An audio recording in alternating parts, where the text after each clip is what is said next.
How's it going, Twitch? My name is Skull, and on behalf of East Asia Soft, welcome to today's stream. Today is Sunday, which means it's time for me to continue my playthrough of The Letter.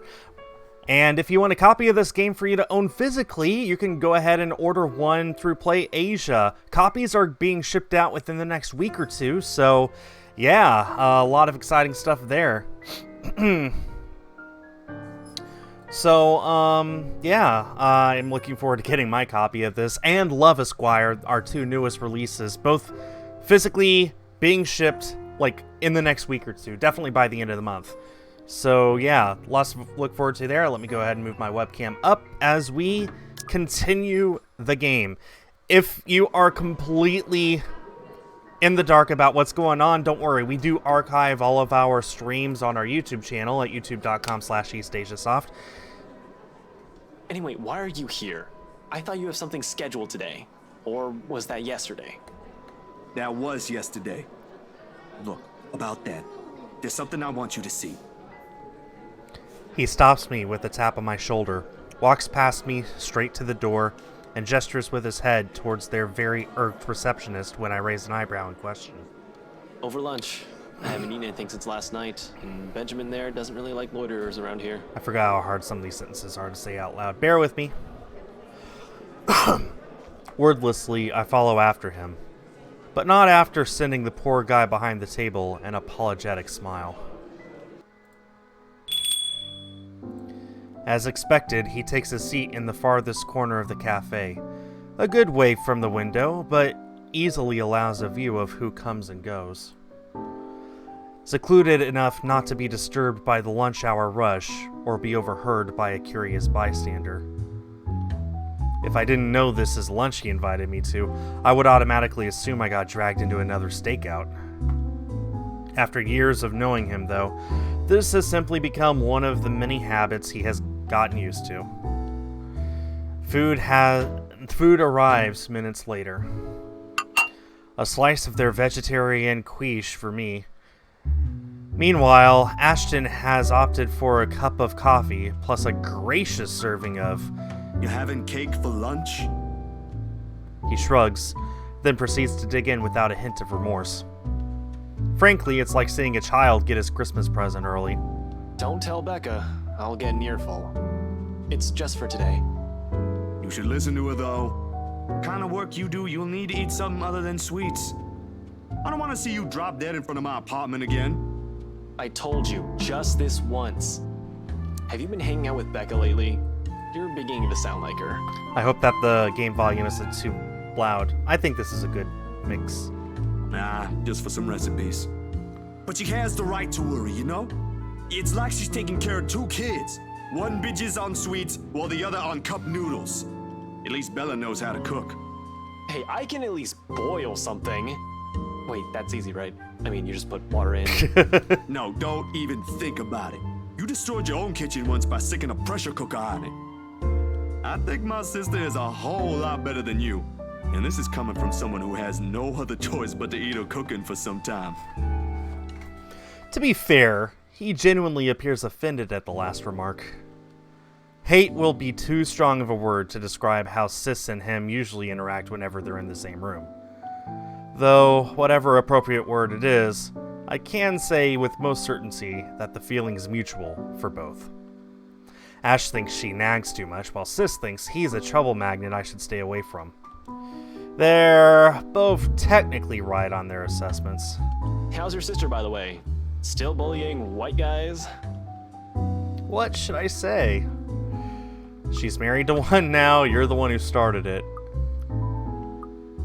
You do realize you're the one who started it. Yeah, well, your sister tried to poison me with her cooking. Like you can cook better. My cooking has never killed people. Your brand of cooking mostly involves throwing things into a pot and hoping it never explodes.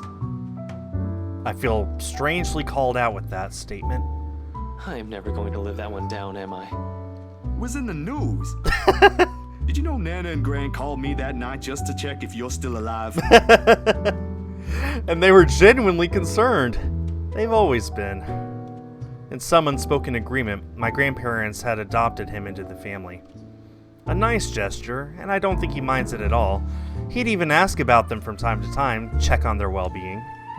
I think part of him misses his own family, the one he'll never get back, and though he won't say it out loud, he appreciates having one thing close to it. Makes him feel less alone. Who won't? And yet... You should drop by sometime. Nana's request. She wants to see whether that skinny boy has somehow gained some muscle. I'll see what I can do. Sometimes he neglects the more important things. Ash? Some other time, Zach. Things are a bit hectic at the moment. Even for just a day? Psh, come on, Ash. You saw how things are at the precinct. Even Benjamin's at his wit's end. He's quick to avoid my eyes, swiftly turning his attention back on his plate. The food, however, remains uneaten. He's put up a wall again.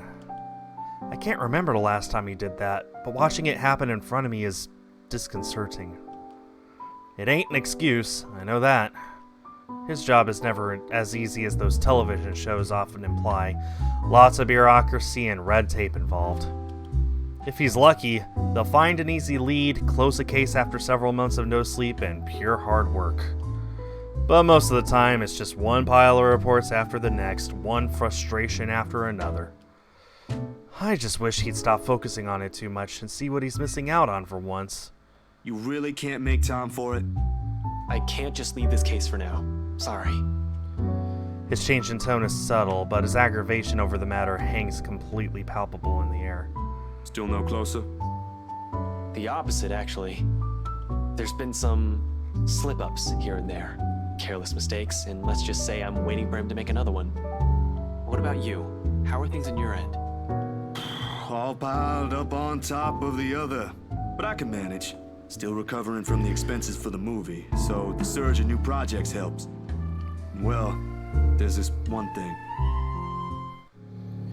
The expression on his face grows more puzzled with each photo I spread on the table. There's about 8 of them, all of it reprints of the same thing, Ms. Wright's distorted head on the photos. He takes a minute to go through each, eyeing the prints warily. The furrow on his brow doesn't ease even as he gathers all of them into one pile and sets them in one neat stack in front of me with a heavy sigh. Hannah Wright? Yeah. How did you... The locket. She never takes it off. Evan's family heirloom. I wouldn't even think about asking why or how he knows that. If he's investigating them, he'll likely have already dug up every unimaginable dirt on them, including family history. Are you done with your work with them? Yesterday, yeah. It's just a small feature for a magazine. Interviews, photos, standard stuff, nothing big. But see, here's the thing. I don't know how else to put this out there without sounding crazy, but there really is something odd with that place. Remember the letter? He drags in a breath, reaches up his nose and pinches it. Like the action alone will help grant him all the patience in the world to continue this conversation. Please tell me this isn't about that again. No, Ash, you've got to listen this time. I am listening, and I can't believe that just came out of your mouth. These are some blurred out photos, and that letter is just a stupid prank. I expected this from Isabella, not you. You're the photographer here. I don't see any need to get worked up over this. I know what you mean, but will you hear me out first? Ash leans back on his seat and doesn't say anything further. He gestures for me to continue with a wave of his hand, impatience clearly on his face. Any other person telling him this and he'll walk out without batting an eye. I suppose the only reason he's giving me the benefit of the doubt is because we know each other. Ash, I don't easily buy into these things as much as you do. Yesterday, though, behind Hannah. He blinks at that, his eyebrows lifting momentarily before settling into a deep frown. Hannah? Since when were you on a first-name basis with the Wright missus? Why does that even matter? I thought you said this was just a gig. His voice stays level, but the accusation in it is as clear as day. It hits a nerve in me, somehow, more than that tone usually does. I do get where he's coming from, but... Patience can be a tough thing to summon at times. But we didn't get this far as friends if we let our own tippers be the lord of us. Bro, it's really just another freelance work. He eyes me skeptically, the same stare he reserves for people he interrogates. I've been on the receiving end of it before, early in our relationship. Years later, he's already got the unimpressed police look down pat. And there's nothing going on with me and Miss Hana. She was just being friendly. Insisted I call her by her first name. That's all. Believe me, it got awkward fast after that. I wasn't implying any of that. You're not that sort of guy. I know, but let's just get that out of the way. The just-in-case elephant in the room scenario, aight? She's a married woman, Jesus! Not with the image she presents in public. No, but trust me, she ain't any of the things the tabloid writes about her. Like I read any of those. I wonder if we'll get to play as Ash at some point. I know you don't, but keep it in mind, will you? Will do. Though I can't promise you'll get off scot-free if she's involved. Man, with how you're acting, it feels like I'm doing a solid for your girlfriend. Cut that out, will you? And I'm not asking you to. Besides, what's currently going on here is more important. All right, lay it in. Recounting everything takes the better half of our lunch, but he manages to listen through the entire thing without a snide comment. A feat in itself, actually. At the end of it, Ash merely nods, takes out his phone, and excuses himself. Off to a far corner of the cafe for some privacy, if you can even afford to have such in a place as public as this. He returns in a little while and hands me a small card. University of Luxbourne, Andrew Clark, PhD, Psychology! I can't stop you if you're willing to believe in this crap. Give this guy a call. You're better off talking to him than me. He's at the public library now if you want to catch him there. He used to be my professor back in the university. Oh, no, I don't think that's... Go on. I already gave him a heads up. You know I can't help you out, man. He gives my arm a tap and walks off, mumbling about checking back how things are at the precinct. I don't see his face when he leaves, but I know this is his own little way of helping out, despite what he doesn't voice out. Of all the places, it never crossed my mind I'll end up wandering into the public library today, considering I rarely ever visited.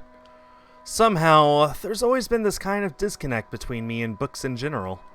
Sure, some of them held my attention in my youth, during the brief times of the day I was left to my own with nothing to do. I went through the whole of Grant's collection, as a matter of fact. Read all of them twice or thrice, even. But they never did hold it for long. Most of it never even sticked. Especially after I learned it's simply easier to do things myself if I want to learn stuff. This ain't in the plan in the first place.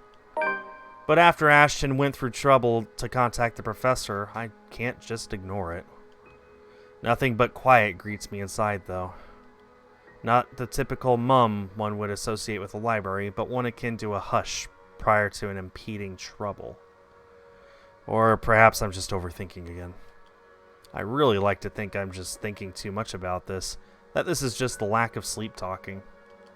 Regardless, apart from a group of students murmuring in a corner somewhere, the place is free of its usual visitors.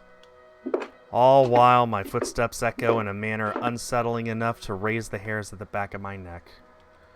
Much to my relief, it does not take me long to find him, being the only occupant in this side of the room. Professor Andrew Clark. I've never personally met the man, but Ash has spoken highly of him several times. In fact, he is Ash's go-to guy whenever something's troubling him with a case. My steps are unsure as I approach. At any rate, he greets me with a warm smile, like a grandson he hasn't seen in a long time. Ashton's friend, I take it. Zachary. You'll have to forgive this old man if I don't get your name right. Oh, no, you got it. It's Zach. Zachary Steele, Professor Clark. He gestures at the empty seat across the table while he returns to his books. The next couple of minutes pass in relative silence as he continues to read and take notes from the pile he's accumulated on the table. Maybe I should have taken a book first before heading here. But before I can even get far into that idea, the professor clicks the book shut and sets it atop the stack next to him. Ashton told me you were hoping to get answers from me. Although I'm not quite sure what I could share, I'll do my best to help. Of course, there are a lot of things I want to ask. How do we get out of this mess in the first among tens, hundreds of concerns in my head? But in the presence of someone I barely know, the thoughts won't easily form. He is nothing but patient, however, and with enough time to mull over, a question finally forms. Do you believe in the paranormal, Professor? It's supernatural, actually. Don't worry, it's a common mistake to make, but they really are two different things. The other one deals with what we can't explain at the moment, while the other are things we may not have an explanation to. Here. He places a couple of papers in front of me, the very same one he was writing on earlier. A study of Luxborn supernatural culture, in a nutshell. A friend of mine wrote that a few years ago. He took interest in the city after reading about the stories. I have to agree with him here. Even stories dealing with things you don't see with the naked eye can be rife with culture, and this city thrives on it. Just ask the locals. Like ghosts, for example. Among other things. The interpretation has changed over the years, though. Various religions, for example, have their own version. It might not always be a spirit now. It could be a memory, or an imprint, an echo, so to speak. Some are born from curses, even, out of great anger, hatred, or pain. There was this one story. Here it is. Another book is pulled out from the stack and placed open atop the papers, while he speaks with such passion that it makes me wonder if some part of him believes these to be true. It is interesting, though, even if I'm personally not a fan of such stories. And soon, hours pass without my notice. In the end, it asked for something to be sacrificed in order to destroy whatever anchors the Wraith. A sad tale, that one, but the simplest grudge can bring the ugliest, even in the kindest person, with some people none the wiser. Oh, I'm sorry, I just went on. Nah, it's good. Are you familiar with the Ermengarde mansion, though? Ermengarde. Of course, that goes without saying. Who hasn't heard of the local legend? Although, word of the mouth is, someone has already bought it. Ah, yeah. The Wright couple. It was a close friend who handled that sale. So I heard. Well, don't think the house being bought by anyone would stop us from talking about it. What is it about the mansion, then? I just want to ask what you think of it, sir. We're going to need more than an afternoon for that, young man. You see, it's the kind that has changed over the years, passed down from one person to the next. Sometimes, it's the Lord William who haunts the place. There are versions where it's the lady of the house. But my favorite, a personal favorite, would have to be the ones that followed after the disappearance of the kind daughter. Well, what about these then? There's a moment of hesitation on my part before I pull out Ms. Wright's photos and lay them all in front of him. Unlike Ash, though, the professor inspects each print with great interest. That gives me some hope, at least. When were these taken? Achievement unlocked. Need some advice, Prof. Just the other day. Do you think those are the same? Perhaps. Perhaps not. There were certainly instances when the film would pick up what the human eyes weren't able to see. But then, it could also have been human error. I didn't edit it in any way. You have my word on that, Professor. They all just came out like that. Then, if it is what you're thinking, I'd strongly advise against doing something reckless and further tangling with them. Accounts about them may be riveting to you, but most of it often ends in an unpleasant manner. What about those people in the house? If there is something in there, shouldn't they know? I'm sure they're already familiar with the legends, but... Some people might deserve it, however. Deserve what, sir? All of a sudden, the tenderness in the professor's eyes disappears, his face becoming unreadable. As though catching himself, he hastily clears his throat, gathers his books, and rises from his seat. What did the Wrights do to him? Professor? I'm sorry. I just remembered something I neglected to do. You'll have to excuse me, Zachary. All right. Do you need any help with that? Don't let my looks fool you, son. I can still carry a few hundreds. I've been doing this for years. I'll see you some other time if you have any other questions. Of course. It was nice knowing you, Professor. He doesn't hear it, however. In a few short strides, he's out of the library, leaving me and every piece of this whole mess amidst the oppressive stillness. Despite the answers gleaned, more questions surfaced. If there is even a single way out of this, I hope we find it. Soon. The moon is well into the night sky by the time I make it back home. My heavy treads and the sound of traffic outside echoing in my ears, filling the empty room with some semblance of life. Nana would scold me if she ever hears me walk like that, but after today I really can't give a damn about everything.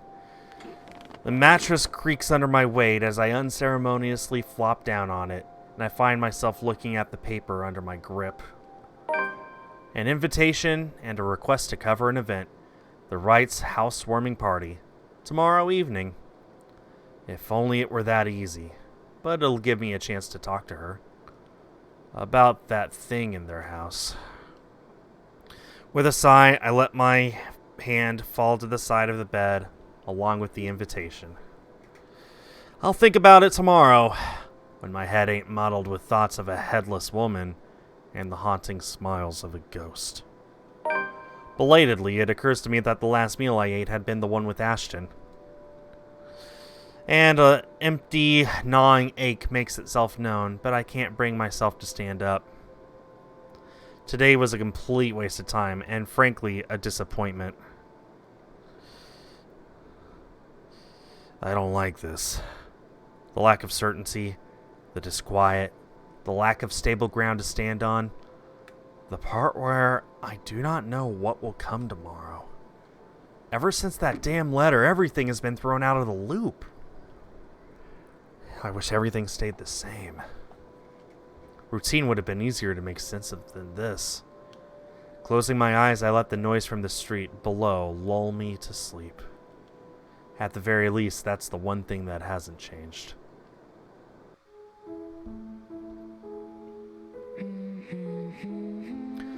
The melody carries into the hall long before I cross the threshold.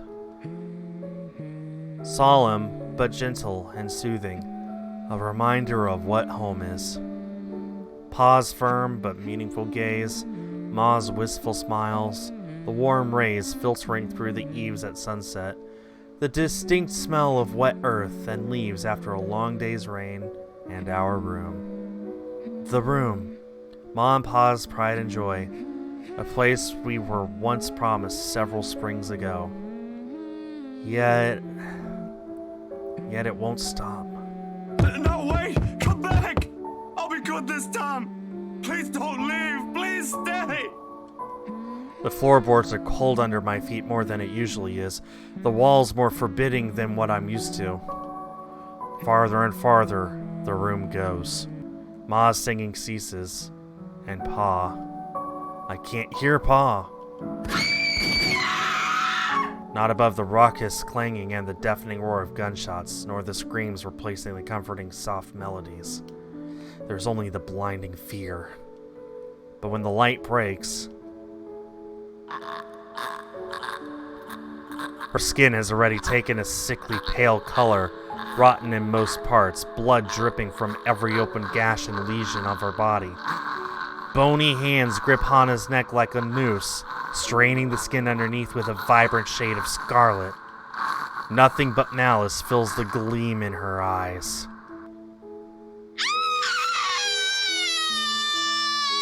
A scream ripples through the air.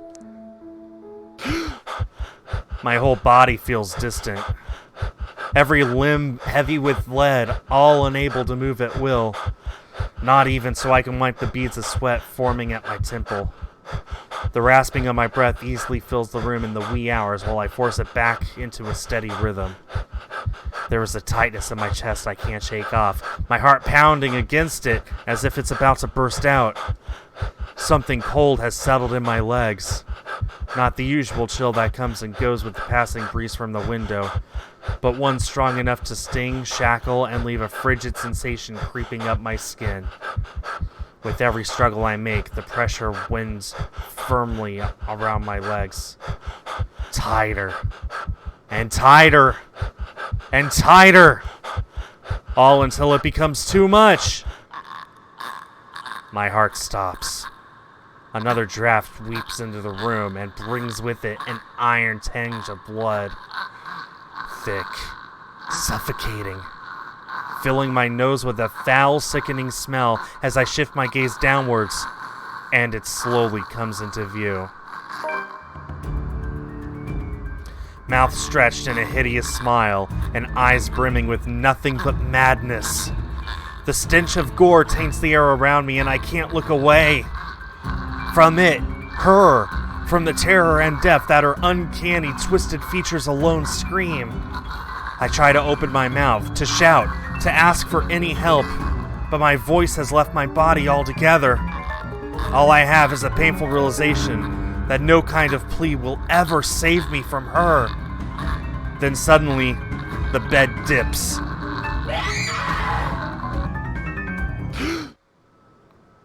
The brutal plunge back into myself jerks me awake. There's no ear-splitting scream, no wild thrashing of limbs. Just a painful, constricting awareness that something has wound itself tightly around my neck. I waste no second pulling a blanket away, but allow myself a few minutes to steady my breathing before getting off the bed. Inhale, hold, exhale. 1 step, 2 steps, 3. But the dreams have gotten worse. Ever since 2 days ago, no longer are they the small cursory flashes that I'm used to, but vivid ones that linger. I can still feel the blood in my hands, the putrid smell of rotting flesh, the sickening crunch of bones breaking with every movement, and her cold, chilling eyes as they bore into me. I draw in one long, ragged breath, and before I know it, I'm walking out the door. Even in the waking world, it reeks. A bench on the park is far from the most private place for thoughts in Luxborn, considering its location at the heart of a bustling city. But in the early hours of the morning, it provides enough peace and quiet for any poor, problematic soul who happens to wander here. The city is just waking up, a little later than usual. But knowing what day it is, one can't fault it for being a little tardy just this once. Yet, neither the pleasant morning chill nor the soft twittering of birds does anything to banish the images. Every single one has rooted itself in my head, its claws digging deep in what is no longer a safe place to hide in. London Bridge is falling down, falling down, falling down. London Bridge is falling down, my fair lady. Take a key and lock him up, lock him up, lock him up. Take a key and It used to be easy finding some pretense of peace under the guise of sheer optimism, following regular routine. Now I don't know what to make of it. Sometimes it's easier to run, especially to hide when everything's falling apart. That way, you don't have to be the first to witness it when it does. It worked when things went bad with the movie, after all. It also worked when Ma and Pa were taken from us. Maybe it really is better if I just...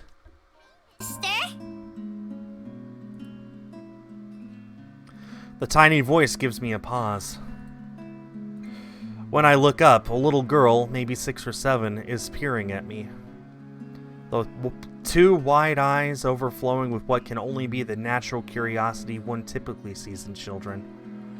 I vaguely note the St. Goretti uniform she's wearing before returning her greeting. Hey kid. Maybe it's St. Goretti. Kylie. Kylie? That's my name. Mama said it's rude not to call people by their names. She then flops down on the empty space beside me. Her little legs, still too short to touch the ground, swings in tune with the song she hums under her breath. I don't mind kids. Nana would often invite the ones in our old neighborhood to give them treats. Of course, by then Sis and I were both too old to play with them, but you get used to the commotion eventually. It's not completely as unpleasant as most people would imply. Kylie seems to be a well-behaved kid anyway. Oh, sorry. Nice to meet you, Kylie. Is Mama here? No, But my big brother's with me. He's taking pictures with his camera over there. Didn't her mom also tell her not to speak with strangers? She points to the far end of the park, the one closest to the street where a kid is taking shots of something above him. It doesn't look to be birds because all there is on that side of the park are buildings. I don't see what's so interesting with the tip of a building, though. I'd take pictures of dogs if I were him. They're cute. Do you have a camera too, mister? Yeah, I'm actually a photographer. Mama said I'm too young to get a camera. I'm sure your mama will eventually give you one. But won't you be late for school like this? Big brother will get us there on time. Rowan promised Papa. Isn't it a Saturday? Do they have school on Saturdays in Europe? That's gross. We aren't going to be late. It's sports day. So it's not good if you keep looking like that today. If it ends up raining and we lose, it's your fault. All right, I'll try not to upset the clouds today, kid. Is it because you're sick, mister? Before I know it, a smile has spread over my face. They say kids ask the toughest questions sometimes, and they sure do with how sincere Kylie looks. Lying feels like doing her a huge disservice. No, not sick. Just having a very, very bad day. Why is that? Is that like when my big brother ate all of my pudding? He did that once and then cried. It wasn't very nice of him. Yeah, I think so. You see, there's this mean girl. She's given my friends and I a lot of trouble. Hard to keep up when things are like that, you know? Especially when you can't do anything. It's kind of scary. Makes you wish things will just stay as peaceful as they used to be. Maybe she just wants to be friends with you? I highly doubt that. She already hurt one of my friends. What if she's just sad? Or maybe she just wants help. That's what happened with Melody. I let her borrow my crayon when she left hers. Now we're playmates. It's not really the same thing, Kylie. What she did, they're pretty bad things. I still think there's another reason. I tend to agree. No idea what that reason is, though. Did you try talking to her? That's what Mama said I should do. I don't think that'll work either. You haven't even tried yet. You sound like Rowan. You're just scared, mister. That strikes a chord. Maybe it's the honesty in her tone, or simply the truth in the words itself. I don't know why, but I can't help it. I laugh.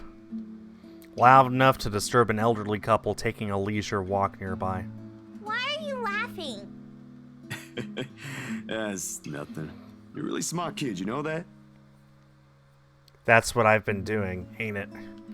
Go full speed ahead, then backtrack when the going gets tough. Stay in my safe zone because that's what I know.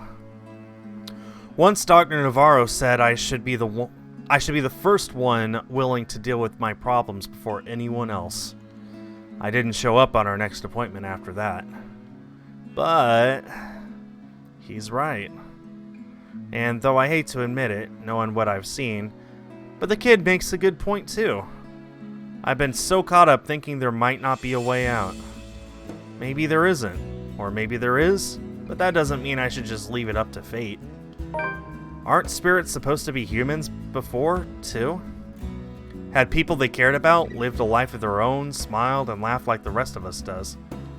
Do they really lose all of it after death? You better get to school, though, or you'll miss sports day. You should have won yourself some awards, alright? Alright. Can I show it to you when I do? That can cheer people up, right? In the distance, her brother calls for her, and I take that as a sign to leave. Got things to do. To face. The first few steps, they say. Nah, I'm good now, I think. Thanks to you. Besides, Mister needs to go. But you should show it to Mama and Papa. I'm sure they'll be proud of you, Kylie. I will. Thanks, mister. Bye. I gave her a little pat on the head before heading my way. A small gesture of thanks from a stranger who didn't know she might have helped. She may not understand it now, even though at such a young age she already has this understanding of things, but maybe when she's older. when the world no longer seems too big for her. But aren't you going to help me, mister? With what? Confused, I glance back. Whatever cheer our little talk brought has vanished under the shadows suddenly dancing in my eyes. The frigid air is most definitely not how the morning chill should be like. Bitter, stinging, unwelcoming. And the kid. What do you think, mister? Are you going to help me? What do you want from us? The response never comes, however. Because when I blinked, gone. Hello? Mister? Are you okay? For several passing seconds, I let my stare linger on her face, waiting for any sign of another change. Hi, Gripblaw. How's it doing? How's it going? Yeah, the art style, voice acting, the story is pretty gripping too. It's a whole lot of fun. But all of that remains in there is the carefree smile of a child. None of the spite, none of the cold, bloody smile. Nothing. I really need to go, Kylie. It was nice meeting you. See you again, mister! I break into a run. I don't look back, not even as I bump into a couple of passersby as soon as I'm out on the busy streets. Going insane. This is what it is. And if we don't do something soon, we all will be. The tremors follow me even as I get home. I had hoped a little stroll around the block for a few hours would help.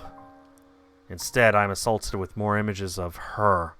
Her smile, the loathing in her eyes, the stench of gore, the horrid crunch that comes with every movement she makes. Even old memories have been sullied by her, and Ma's song no longer sounds sweet as it is meant to be.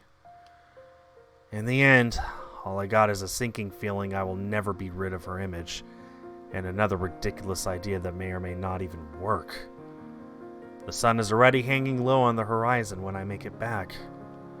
And for the first time, coming home feels more like a chore. Only I didn't arrive to an empty room. Because as soon as I open the door, I'm greeted by none other than... Sup, Z-Man? I told you we should have called him before going here. It's fine. It's Ashton I see first, sitting comfortably on my couch, munching on a bag of chips with both feet propped atop the coffee table. Whatever proverbial stone has made a home at the pit of my stomach automatically flies right out the window at the sight of him. But before any exasperation can set in, my attention is taken by the other occupant in the room. Isabella perches on the only other chair in the room, attempting to make herself smaller, it seems, from how closely she's hugging her arms against her. Nevertheless, she gives me a small smile when she notices my stare. Yet, somehow, there ain't any warmth in it like it's supposed to have. Hey, Zach. Sorry we just barged in here. Ash was... Relax. Z-Man gave me a copy of the key himself. Only after you broke the 13th one? I can't keep replacing them every time you think it'd be a good idea to break into my apartment. And stop calling me Z-Man! I didn't break anything this time. Ash, just because I gave you a key doesn't mean you can just stroll in here whenever you want to. And, hey, is that my... Ash smirks at me because, of course, he has the gall to smirk knowing what he did. He pops in what's very likely the last piece of chip into his mouth and folds the wrapper neatly on the table before throwing it on the nearby trash. From her chair, Isabella shoots me an apologetic smile as soon as the foil hits the waste bin with a dull thunk. Common sense dictates that I should be angry, but after everything, having something normal play out in front of me, no matter how childish their antics can get, I can't bring myself to muster even a tidbit of it. Behind me, the television starts blaring the music for the end credits of a movie. They have likely been waiting for a while if Ash has gotten impatient enough to rummage through my cupboards and watch something. Of course he eats all of it. You know, I was saving that for the weekend. Did you at least share some with Bella? Don't worry about it. I'm good, Zach. Really? It's free food, you know? What was that you usually say? You don't say no to free food? What happened? No, I'm just not hungry. Ash only shrugs at the question in my eyes. I can't be the only one who finds this vibe she's giving off to be odd, and the guy has no doubt already caught wind of it. Aye. But if you want something, just say so. I've got a fully restocked pantry right here at your disposal. Still not a 5-star level thing, but for an empty stomach, it'd do. Just say the word. Thanks, Zach. Maybe next time. Food is not really what we came here for. Ash, he's the one who... She casts a brief glance at Ash, and in an instant, he sits up. Every trace of amusement is gone from his face as he clasps his hand in front of him and leans forward. A minuscule gesture meant to ease, yet the grim expression on him tells a different story altogether. All right, you two, what's this about? I don't like those looks. What I said was weird, I'm aware of that. But I'm not taking it back. Isabella's not the only one here who's seen it. A short but tense pause follows. They're both stalling. Under normal circumstances, I'd wait. With these two, the more you force it, the more they'll clamp down on it. But as a handful of seconds continue to slip by, the unsettling feeling in me also grows with it. Soon it turns into impatience. Before I can demand a response, though, one of them finally speaks up. It is Ashton who first breaks it. I'm not asking you to. No, you're right. There really are some odd things going on here lately. How is everything with you lately, Zach? Hold on, Ash. Both of you. Did I just hear you say that? Is this why Isabella's here? Has something happened? Calm down, we're just here to check on things. So, did you meet Andrew about the photos? What photographs? Said photographs have been sitting untouched since the day I dumped them in my drawer. Isabella goes very still when I hand her the small stack. To her credit, she does not flinch like I'm expecting her to, and flips through each of it in silence. But while her eyes remain strangely calm, her hands have gone rigid and her mouth has set into a thin line. She, out of all people, understands what this means. In hindsight, she should have been the one I approached before Ash. What did Andrew say about them? It could be one, but there's no guarantee it's a supernatural thing. It doesn't always happen. So, that's a dead end right there. Now that I think about it, bothering that guy for this feels pretty silly now. But with the dreams lately... That's all? Did he say anything about the damn letter at all? Did you ask him even? I pause, glancing at him skeptically. I don't know where this sudden curiosity is coming from. But if Ashton, calm, cool, collected, always logical Ashton, takes interest in this, something or someone must have that somewhere.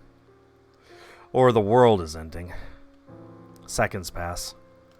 The apocalypse I'm expecting to go along with hasn't arrived, however.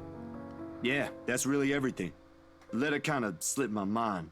The photos were more important at that time. There was some stuff about the local horror stories, though. Talked about the curses, and he was really fascinated with the story about a wraith asking for a sacrifice to move on.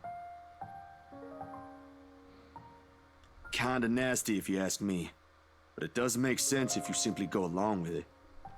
I'm not sure how this will help in the grand scheme of things. Why are you asking about this anyway? Rose's death isn't just a coincidence, Zach. It may have something to do with... I may have... Wait. Stop right there for a sec, Bella. I thought you ain't buying this stuff, Ash. Just the other day, you said the exact same thing. I still don't, but even Rebecca, out of all people, claims there's something. Whatever this is, someone has got to look into it. Everything about this screams shady. Wait, now Becca? When did Becca have an encounter? Are you sure you even have the time? Ain't you busy with your current case? Maybe we'll play as her next. I got taken off that one. You didn't say you were taken off your case. I just got the news this morning. Apparently the higher-ups think I'm doing a horrendous job at it. It doesn't matter though. If these two cases are connected like I initially thought, then regardless, I'm on the right track. you sure we should even be doing this? Doing what exactly? There's someplace we'll visit after this. Too vague for comfort, Ash. And please don't tell me you're bringing her with you. His affirmation comes in the form of a stare, but that alone says all I need to know. What I pointed out gives him a pause, though, and his voice is thick with hesitation when he addresses Isabella. You know what? Zach's right, Isabella. You don't have to come with me. It's not myself I'm worried about. It's you. I'll just do this myself, if it'll get you into more trouble with your superiors. At least I can make up an excuse why I need to be there. Don't be ridiculous. You're not walking in there without me. Besides, I think it's a little too late to back out now. Have you two seen the news this morning? I haven't, actually. Mama called, and I was busy. The change in the air around her, while small, cannot have gone unnoticed, and it takes every willpower not to ask. Probably the only thing reigning in my curiosity is the fact that Ash himself hasn't brought it up either. No problem. It should be in the afternoon news as well. He grabs a remote and cycles through numerous channels until he gets to a news report about another guy who had been found in the early hours of the morning today. Burned alive this time. Oddly, no fire has spread, and whatever damage has been contained within the place of the body was found. The room itself, however, has been completely vandalized. Help me. Help me. Help me. Another murder, the authorities claimed. Isabella and I know better. None of us shifts even after the report ends, but the room has suddenly felt stifling. Ashton's eyes have gone hooded with what appears to be restrained anger, and the remote in his hand creaks mildly under his grip. The stone is back in my stomach. A tiny little thing gripping at my insides, growing with every passing second as the dread sinks in. In the thick of it, Isabella's voice is the one that breaks the hush. A small, weak thing on its own that wavers unevenly between words, but every syllable heavy with meaning. This is because of that thing, isn't it? I did this somehow. When it fades, all that's left in the air is her doubt and fear, while all we can do is to cope. Is there something I can say to make her feel better? It ain't too late. We could still fix this. There's 3 of us here. 4 if you count Rebecca. No, she's staying away from this. She lifts her gaze at me, eyes steady and shoulders squared as she holds it against the baffled look I give her. Although in the next second it immediately softens and it takes me by surprise nonetheless. In those brief moments, it's like I faced a different person. I don't want to involve her in this any more than I already have. Both of you as well. I already said it. That's completely out of the question. Stop asking.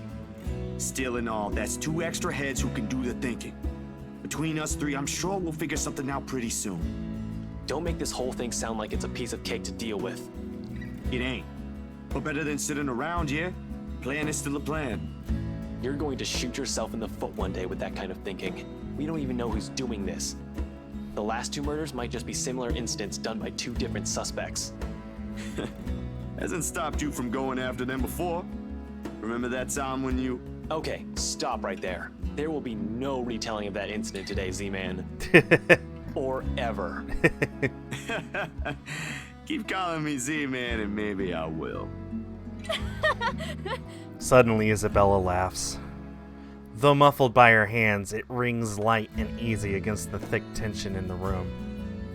Still a far cry from the usual cheer she carries, but brings a welcome shift in the otherwise dreary mood. Thanks, you two. I'll tell you about it when he's not around. Give it up, Z-Man. She's not interested. Who says I'm not?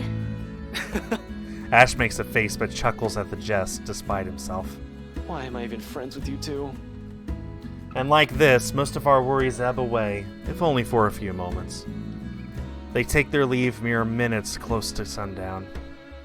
But regardless of the lighter mood, little has been said of their plans, only vague hints of what they are aiming to do after. While it ain't any of my business to know, something about this whole thing still gnaws at me. A tiny passing thought urges me to do something as well. At this hour, the streets are once again busy with people heading home after a hard day's work. Little of the bustle matters to them as they step out the crowded walkway, however. Ash especially. There's only his goal in his mind, and I'd wager there's nothing I could do to stop him at this point. He's probably decided on it long before they made the decision to drop by. But despite this, Isabella lags behind. A worried crease is back on her forehead as she watches Ash leave to get his car. Something wrong, Bella? No, actually... Can you check on Becca for me after this? I really didn't get the chance to tell her where I'm headed off to. Tell her I'm okay, and we're... No, just that.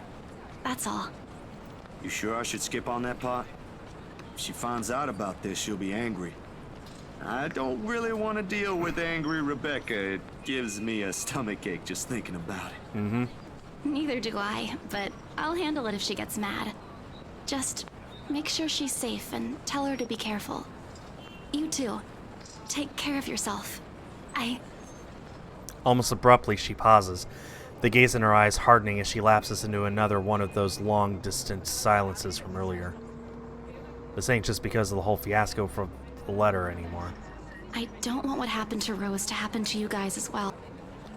This one cut deeper. Before I can ask about it, Ashton returns, casually swinging his car keys on one hand and gestures at Isabella. Come on, we don't have much time. Shirley's waiting. Who's sure? Oh, right. Don't answer that. I don't want to hear it, you huge dork. Says the person who gave her stuffed toys names. Batcat? Really? Shirley's the name of his car. It's cute. Yours is just weird. I'll see you later, Zach. She spares me another smile, and as I watch her walk off, only now did it occur to me that none of those she gave earlier today ever did reach her eyes. I make a grab for the back of Ash's parka. He staggers briefly before correcting himself and shooting me a confused stare. Is she all right? What? Who's okay? Isabella. She's been, I don't know, out of it today? Did something happen earlier? The scowl on his face says it all. She's actually been like that this morning. I'll ask, but... Just do me a favor and watch over her. We have no idea what we're dealing with. I don't know what happened to her since the last time I saw her, but from how she's been doing today, whatever it is, it seems like a pretty big deal. Wait, you didn't annoy her again, did you? Because I swear to God, if you did, you've got another thing coming for you. What? No. Why would I? I'm just asking. I'll take your word for it. But if you can find out what's bothering her, that'd be nice. Honestly, I don't think it's the letter this time. I'll see what I can do. Make sure you keep yourself out of harm's way, alright? Yeah, you too. Don't do anything reckless again. Reckless, no. But I can't make you to promise I won't do anything. I just now realized that the coffee shop is called Charbucks. Bucks. C-Z-A-R Bucks. After seeing that, there's no way in hell I'm going to pretend there ain't a problem when there is. This is a really big one, and I'll be damned if I let anything happen to you guys while I sit here. I'm done running when things get tough. He's about to argue for a moment, but... Look, bro, if things ain't good, I'll be the first one out. But allow me this one thing, alright? Just this one time. If it doesn't work out, you'll be the first one to know. You can laugh then, or berate me all you want. But please don't ask me to step aside like I'm incapable of doing anything to help. I've got no idea if it's the look on my face or the tone of my voice. Ultimately, although his mouth presses into a thin line, he nods. All right. Stay safe, Zach.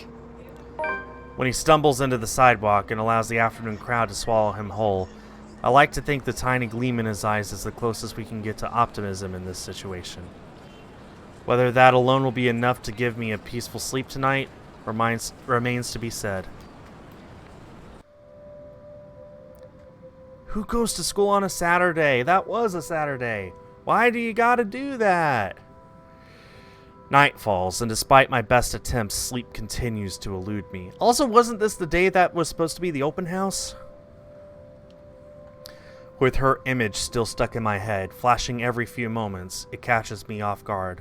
With Ma's lullaby still echoing in my ears, no longer the soft tune it once was.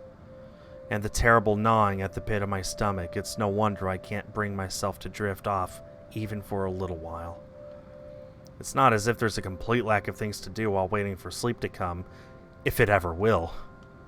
And at 2:45 in the morning, I find myself cleaning my photography equipment for no other reason than just to pass the time.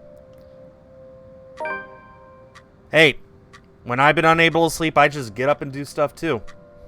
Usually not even play video games or watch TV, like physically doing stuff. Though I am going to be honest, it's not the night terrors that are keeping me wide awake tonight, but the anxiety and the hope that I'll hear from Ash or Isabella soon. And for what's perhaps the 42nd time, my eyes shift over to the end of the table where my phone lies still. I've not heard from them since they left. They haven't promised a call, of course, but a small part of me wishes they would have the common sense at the very least. Waiting is a tough game, and with the concerns stretching out, the minutes far longer than usual, it's impossible for more unpleasant thoughts not to enter my mind. Moreover, it does not help that when the clock finally strikes 3, my hand stills. It'll be a complete and utter lie to say my heart didn't leap straight to my throat in that brief second.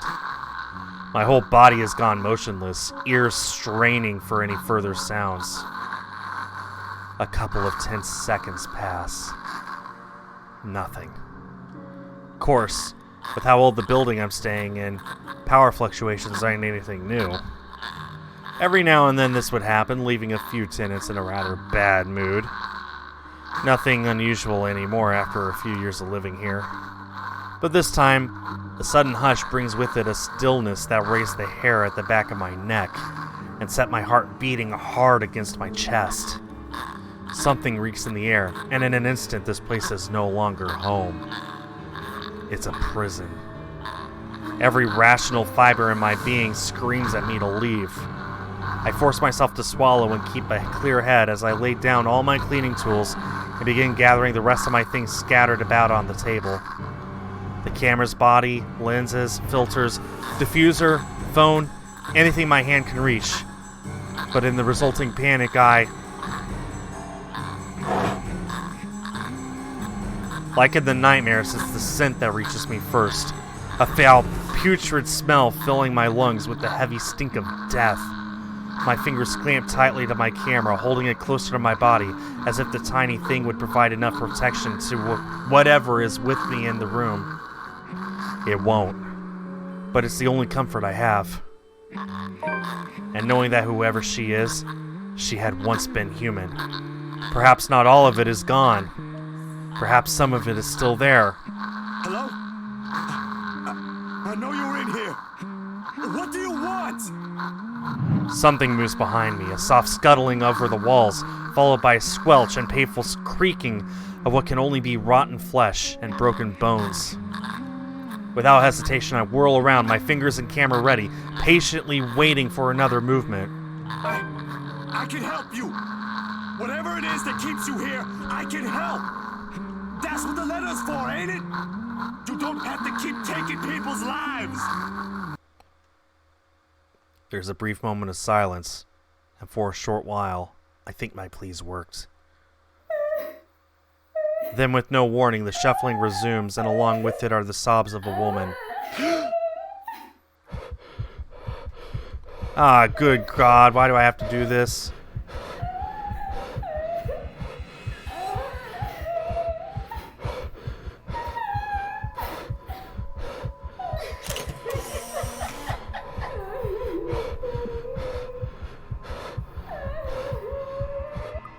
Okay, I'm just going to skip that.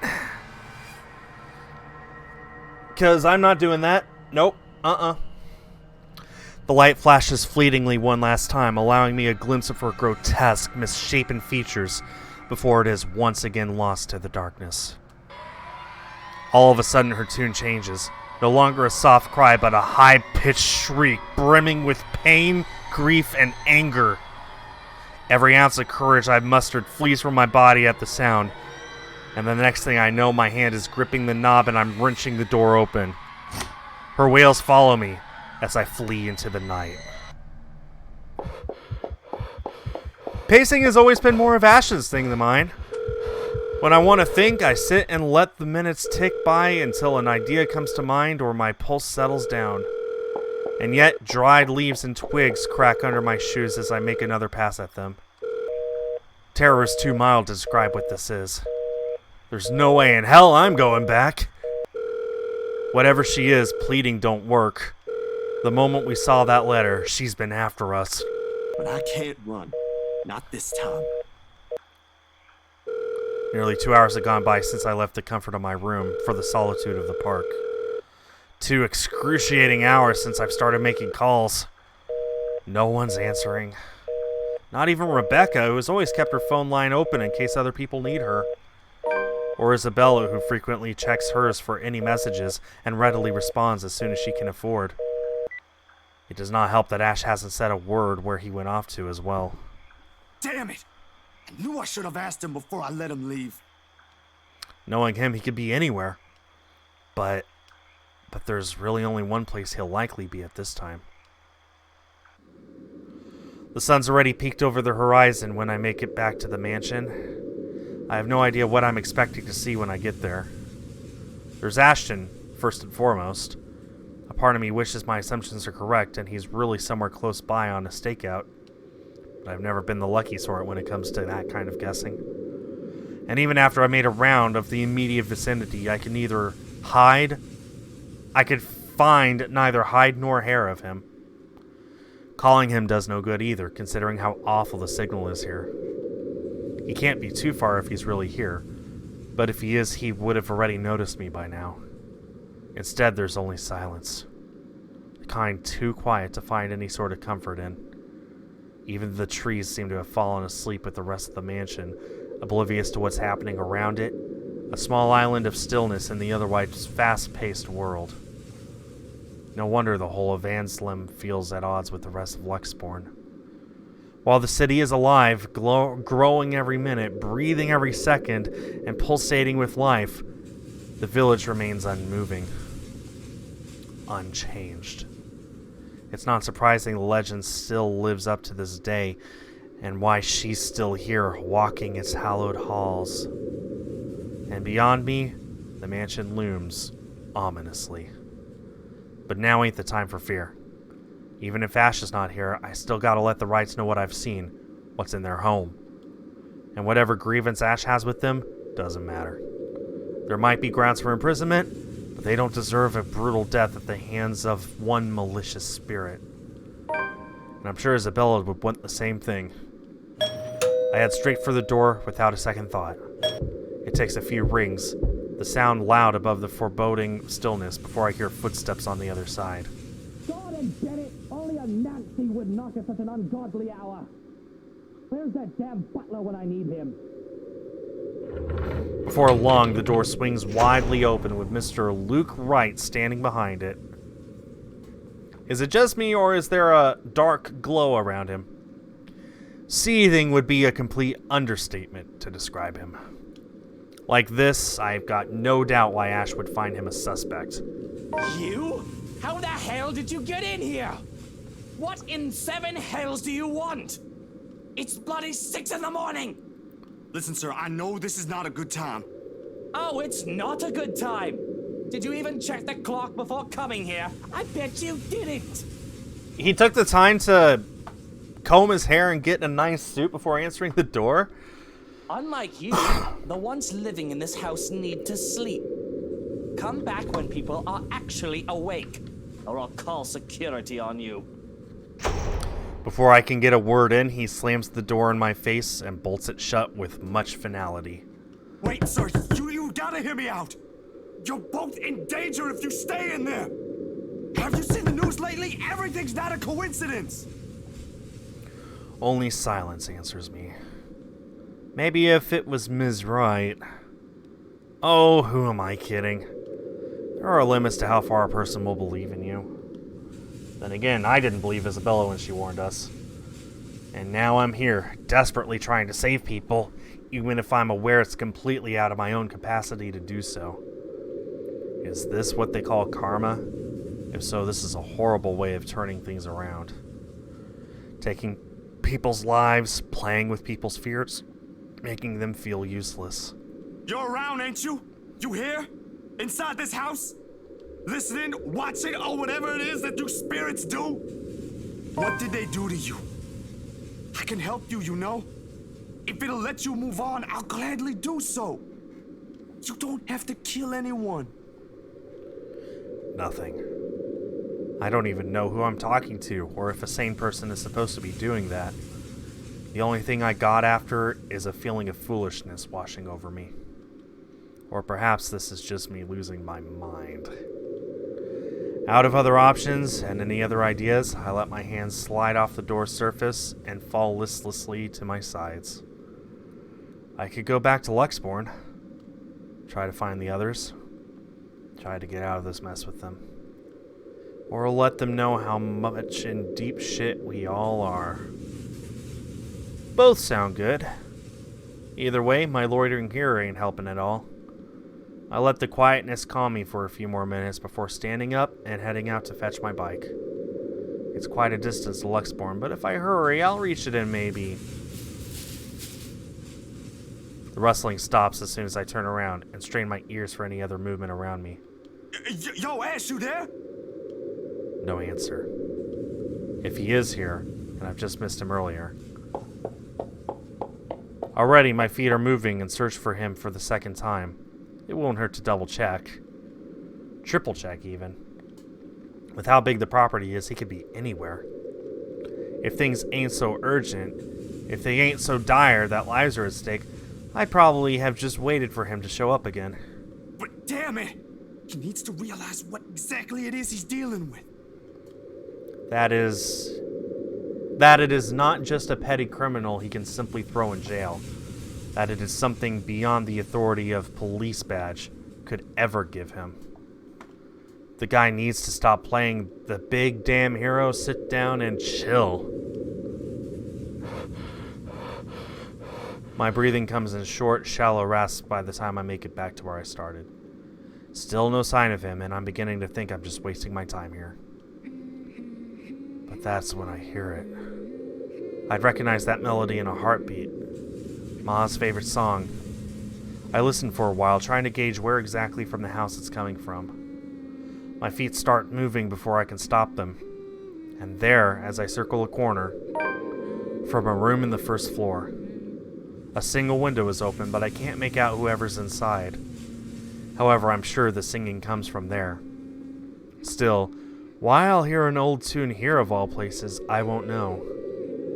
It's not an obscure song by all means, but it is pretty rare to find someone who knows this. And for some reason, death seems to follow this song around. Panic lodges itself at the base of my throat once again. Whoever's humming might be... I don't want to be the pessimist now, but on the off chance that it is Ms. Wright... Shit. I shouldn't just barge in there. I could put myself in danger before I save anyone.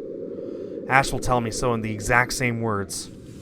Might even write me a dissertation why that is a bad idea if he ain't so lazy. But damn it, god damn it! Someone could be in danger!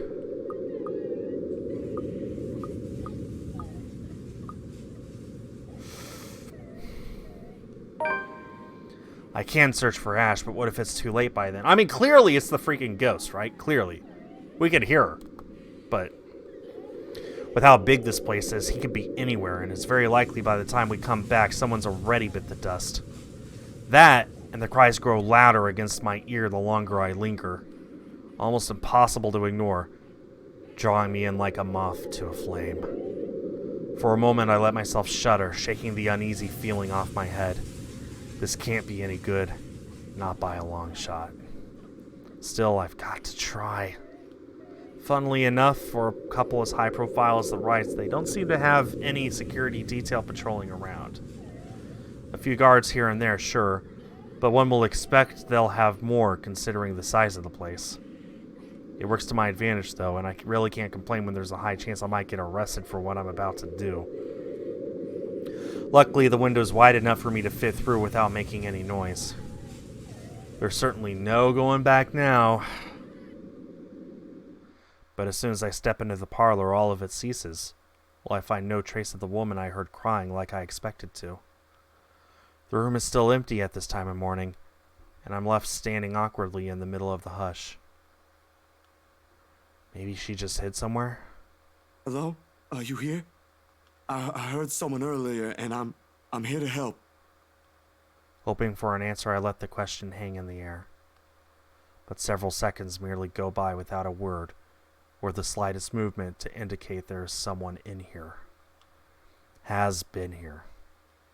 With the stories I've heard, the things I've seen, it takes effort to keep my brain from going into that line of thought.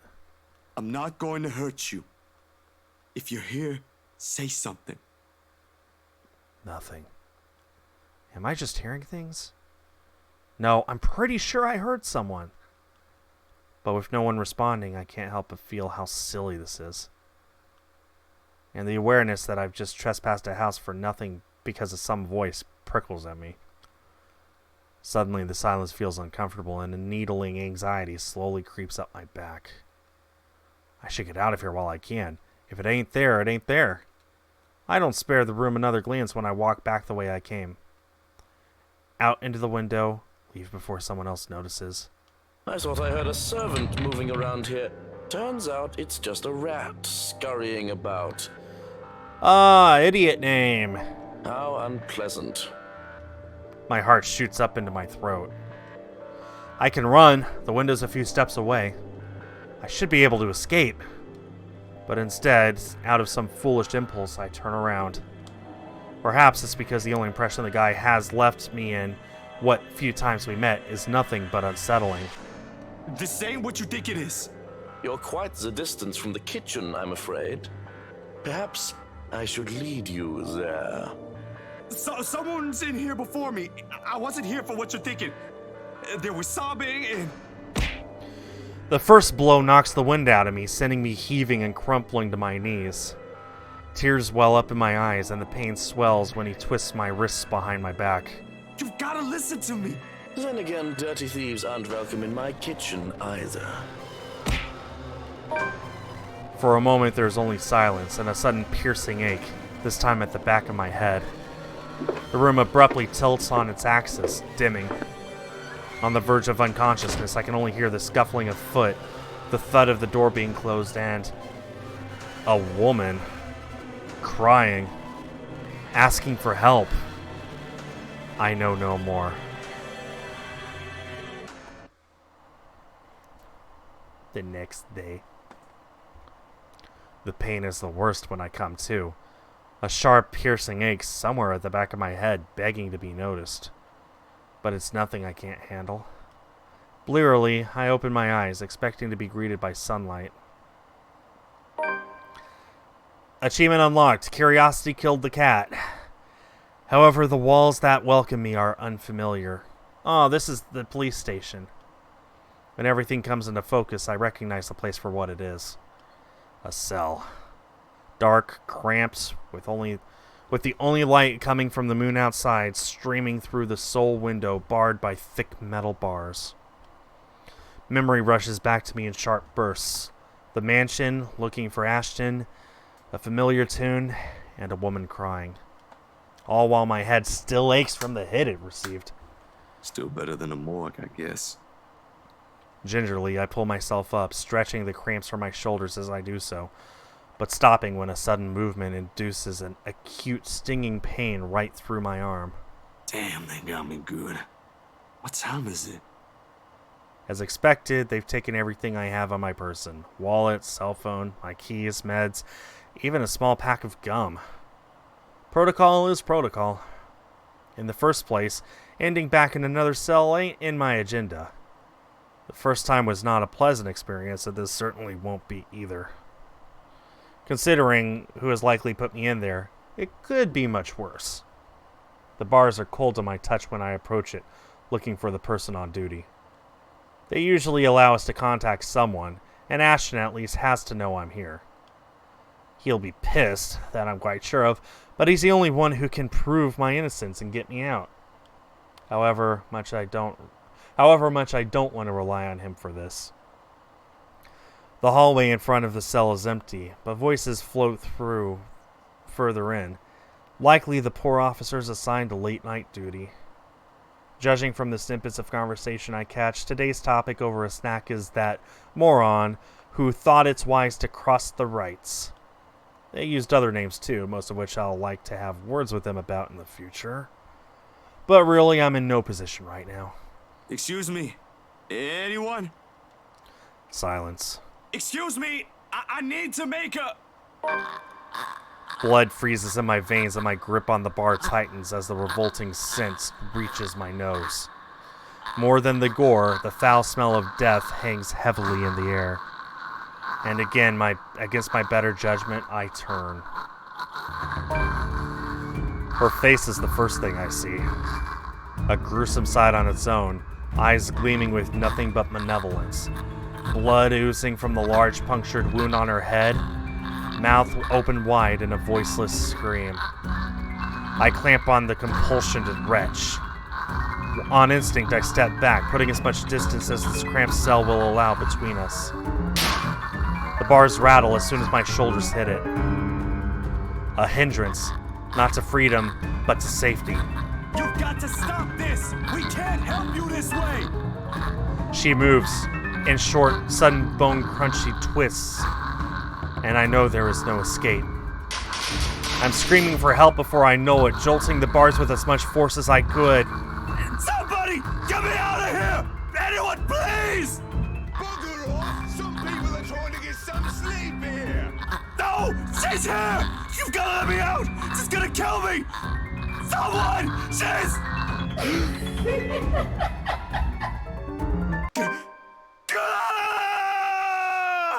Achievement unlocked. Oh, you poor dear.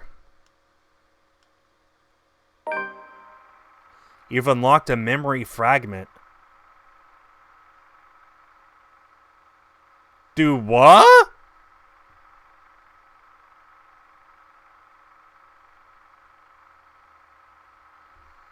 Okay.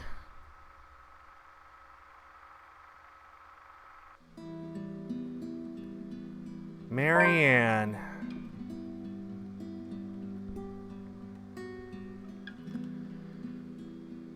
You know, it's a tiny bit early, but I think that this is the perfect place to stop. Just double save to be sure. Okay. That was day 6 of the letter. We will be continuing this next Sunday. Same bat time, same bat channel. Remember, guys, if you want to own this game physically on the Nintendo Switch, get your order in at PlayAsia right now. We still have some copies left.